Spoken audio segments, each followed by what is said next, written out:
Noong unang panahon sa hilagang bahagi ng Pilipinas, may isang matandang puno ng akasya na itinuring na tahanan ng mga espiritu.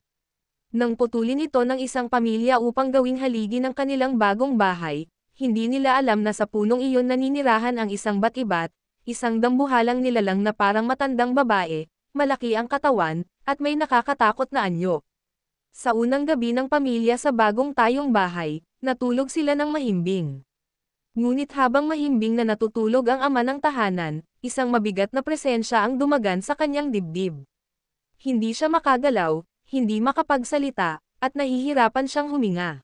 Ito ang unang pagpapakita ng bat-ibat, pinipiga at dinadiganan nito ang sino mang natutulog, lalo na kung galing sa punong jin iba ang kanyang tirahan. Sinasabi ng matatanda na ang bat-ibat ay espiritong tagapagbantay ng puno.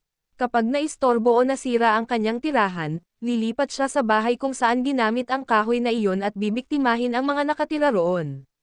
Dahil dito, may paniniwala ang mga Ilocano na bago matulog, kailangang umupo muna at hindi basta-basta humiga, upang maiwasan ang panaginip na dinadiganan ng bat-ibat.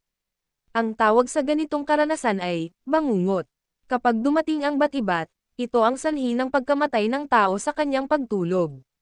Ipinapaalala ng alamat ng bat-ibat na igalang ang kalikasan at ang mga espiritu na naninirahan dito. Ang walang galang na pagputol ng puno at pagkasira ng tirahan ng iba ay maaaring magdulot ng kapahamakan.